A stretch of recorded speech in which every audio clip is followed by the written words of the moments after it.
ग्रामीणमध्ये असलेली 14 गावं नवी मुंबई महानगरपालिकेमध्ये समाविष्ट व्हावी याकरता गेल्या अनेक वर्षांपासून संघर्ष सुरू आहे। एकीकडे सरकारच्या वतीने या 14 गावांना मदत करण्यात येत असतानाच वनमंत्री गणेश नाईक यांनी मात्र या गावांना समाविष्ट करून घेण्यासाठी विरोध केलाय।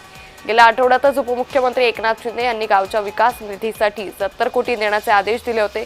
तरी सुद्धा कोणत्याही परिस्थितीत 14 गावांना नवी मुंबई महानगरपालिकेत समाविष्ट होऊ देणार नाही अशी भूमिका गणेश नाईकांनी घेतली।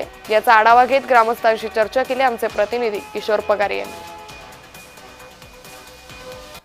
नेमकी आता ग्रामस्थांची काय भूमिका आहे, गणेश नाईक असं का बोलतायत, त्यांचा बोलण्यामागचा उद्देश काय आहे की त्यांना 6000 कोटी पाहिजे विकास करायला आणि त्यांचं म्हणणं आहे की जर 14 गावं घ्यायची असेल तर 6000 कोटी पाहिजेत।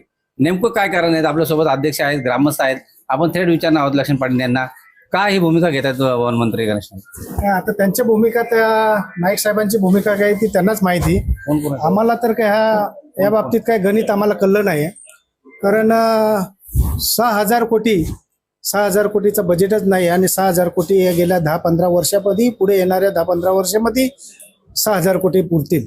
तर विनाकारण उगाच 14 गावांचे विषय घेऊन उगाच वातावरण तापवतात ते आणि या 14 गावाच्या लोकांना ते विनाकारणच एक वेगळ्या दृष्टीने बघतात। मी पुन्हा सांगितलं काही 14 गावच्याच लोकांनी त्यांना भरपूर प्रेम दिला होता, पण ते प्रेमाला ते विसर पडले। त्यांना असं वाटते आम्हाला की पुन्हा सांगतो की नाईक साहेबांनी आपली भूमिका बदलावी। ते महाराष्ट्राचे नेते आहेत, त्यांना एवढी मोठी जबाबदारी दिलेली आहे आणि जर फक्त नवी मुंबई पुरतं जर त्यांना करत असेल तर माझा संदेश असेल एक छोट्याशा माणसाचा त्यांना की त्यांनी येणारी महापालिका लढवावी, नगरसेवक आणि महापौर होऊन फक्त महापालिका सांभाळावी। व्हिडिओ जर्नलिस्ट शंकर जाधव सह मी किशोर पगारे, जय महाराष्ट्र न्यूज, कल्याण।